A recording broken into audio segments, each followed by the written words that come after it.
بسم اللہ الرحمن الرحیم۔ یورپ نے ہمیشہ انٹرنیشنل اسٹوڈنٹس کو اٹریکٹ کیا ہے اور اس میں اسٹوڈنٹس جانے کو اپنا ایک خواب بھی سمجھتے ہیں۔ 44 ممالک میں 2700 یونیورسٹیز ہیں کہ جہاں پر اسکالرشپس کی اپرچونٹیز موجود ہوتی ہیں۔ دوسری جانب یورپ بھی لاکھوں یورو خرچ کر کے اس بات کی پوری کوشش کرتا ہے کہ پوری دنیا سے ٹیلنٹڈ اسٹوڈنٹس یہاں پر آئیں تاکہ وہ اسٹوڈنٹ یہاں پہ پڑھیں اور بعد میں وہ یہیں پر رہیں اور یہاں پر رہ کر ہمارا ہیومن ریسورس بھی بن سکیں۔ آج میں نے آپ کے لیے یورپ کے 40 بہترین انٹرنیشنل اسکالرشپس اکٹھے کیے ہیں اور میں یہ بتانا چاہتا ہوں کہ آپ ان کو سمجھیں، ان کو جانیں، انہیں پہچانیں اور اس کے مطابق اپنی تیاری کریں اور پھر ان اپرچونٹیز کو اویل کریں۔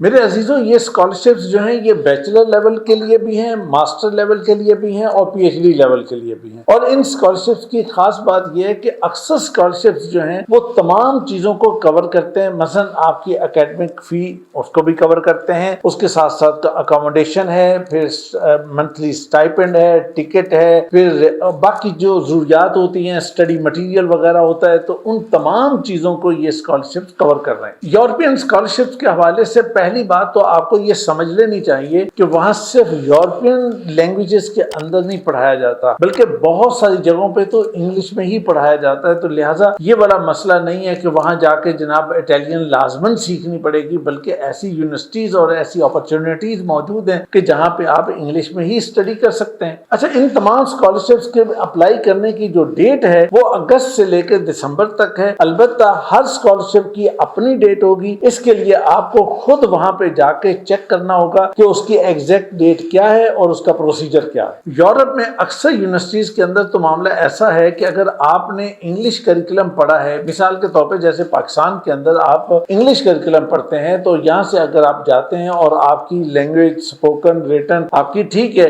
تو اس کو ایگزمپٹ بھی کیا جا سکتا ہے، ایک بات۔ دوسری بات یہ ہے کہ اگر آئلٹس نہیں ہے تو اس کے آلٹرنیٹو میں دوسرے بہت سارے اور ٹیسٹ ایسے موجود ہیں کہ جو ریلیٹیولی ایزی ہوتے ہیں اور سستے بھی ہوتے ہیں، تو آپ ان کے ذریعے سے بھی اس مسئلے کو سالو کر سکتے ہیں۔ اب سب سے پہلے میں آپ کو امپورٹنٹ اسکالرشپ بتاتا ہوں، اس کے بعد پھر میں آپ کو بتاؤں گا کہ اس کے لیے آپ کو کن چیزوں کا خیال رکھنا ہے اور کون سے ڈاکومنٹس آپ کو تیار کرنے ہیں۔ سب سے پہلے بیلجیم کا ایرس بیلجیم اسکالرشپ ہے اور یہ اسکالرشپ جناب بیچلر لیول کے لیے، ماسٹر اور پی ایچ ڈی لیول کے لیے ہے، اور اس کی خاص بات یہ ہے کہ یہ تقریباً تمام چیزوں کو کور کرتا ہے، ہر طرح کے اخراجات، سفر، رہائش وغیرہ سب چیزوں کو یہ کور کرتا ہے، اور اس چیز کو آپ نے سامنے رکھنا ہے اور اس کو نوٹ ڈاؤن کر لینا ہے اپنے پاس۔ اس کے بعد جناب جرمنی کے 3 اسکالرشپس ہیں کہ جن کو آپ سامنے رکھ سکتے ہیں۔ نمبر 1 پر ڈیٹ اسکالرشپ ہے، یہ ماسٹر اور پوسٹ گریجویشن کے لیے ہے۔ نمبر 2 پر SBW برلن اسکالرشپ ہے، اور یہ اسکالرشپ جو ہے خاص طور پر سوشل سائنسز کے اسٹوڈنٹس کے لیے امپورٹنٹ ہے اور ان کو پریفرنس دی جاتی ہے اس میں۔ تیسرے نمبر پر ہائنرش بول فاؤنڈیشن اسکالرشپ ہے، اور اس اسکالرشپ کی خاص بات یہ ہے کہ 1000 اسٹوڈنٹ کے لیے یہ آفر ہوتا ہے ہر سال، اور